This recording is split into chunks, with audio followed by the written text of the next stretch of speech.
It's Butt Naked Wednesdays. So let's talk a little about technology and the music industry these days. So let me show you a little bit about how this works. We've got a vocal here, and you're going to listen to a little piece of a vocal, and when she sings the word eyes, you're going to hear a problem unless you're pretty tone deaf. And I don't mean that in an insulting way. Just check this out and you'll see what I mean. Look right into my eyes. Look right into my eyes. Okay, that's painful. And so what we're going to do now is we're going to go in and fix this with a plugin, like for instance, this one's called Auto-Tune. It'll basically look at her vocal, and you can tell it what key the song is in, and it'll go, oh, this should be at this pitch, and it's not, it's a little off, so I'm going to fix it in real time. Look right into my eyes. Pretty simple.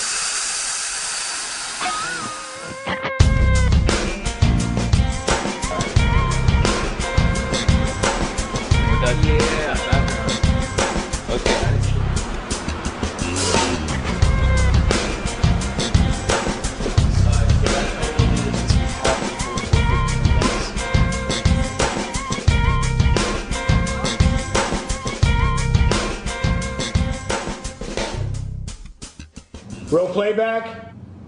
Roll camera. Please don't tell anyone. I'm sure.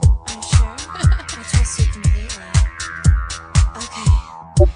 I'm ready. It's a wonder I'm still standing with all the ways I've been knocked down. Being a girl is so demanding. That's why I live to hit the town. Got my boyfriend on the phone. His mama's not coming home. I'm a woman now, fully grown. And I'm glad I found you. Can you take me, baby? Can I take you by surprise? Don't you dare say maybe.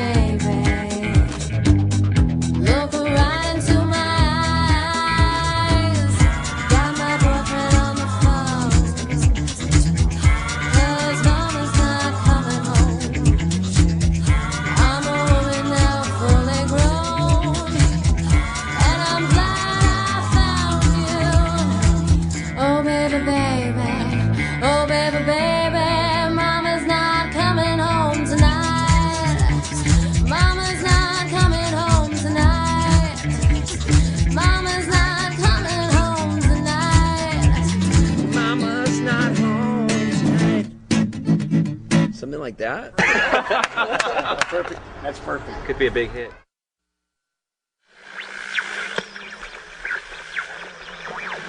They need to bring in different types of music. There's a lot of different types of music out there that aren't really advertised. And I think the radio sticks to a certain bias of music. Radio's definitely got a problem today. Yeah, I'm not too impressed with New York City radio. It's a little bit cheesy, you know. You hear the same tunes over and over again. If you turn on the radio and you hear the same songs repeated on classic stations or classic rock stations or on new, channels, you get inundated with this kind of repetition, and it almost kind of dulls your senses. The 1996 Telecommunication Act changed the ownership limits. Before 1996, there was a limit on how many stations somebody could own, and that meant that there was going to be more different owners in a marketplace deciding how to program things. I mean, since the Telecommunications Act, radio stations have been clustered into these giant chains.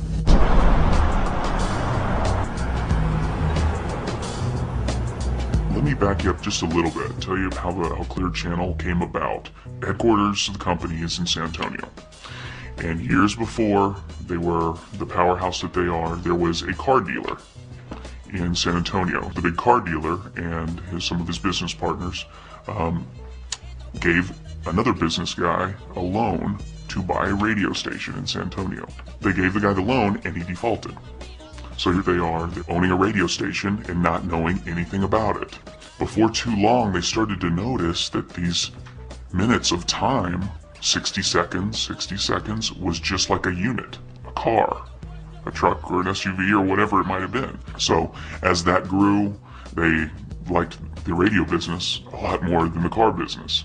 and they started buying stations. Their background is all Wall Street because all they see is units. Selling these units, how much can we get for these spots? And the advertising dollar is driving the entire company. What's ended up happening now is, one parent company owns almost 1,240 radio stations, almost 1,200 stations more than they were legally allowed to have in 1996.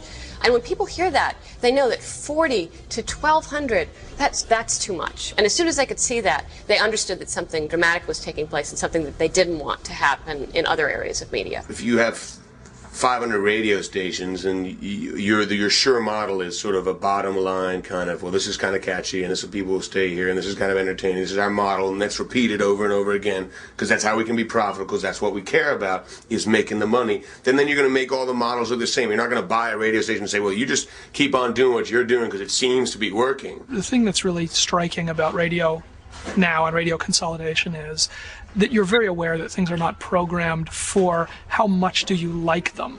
They're programmed for, do you not dislike it enough that you won't turn it off? This is one of the things that's so chilling, again, about, in my opinion, about Clear Channel and how they control so many stations, and it's clear that they don't even care about that anymore. They're not even going to play that game and act like there's any pretense of you listening to a local DJ. They do this thing called voice tracking, Clear Channel's famous for, where they'll get somebody to kind of go in and say, hey, in New York, we love you. Yeah, and that makes it really local. There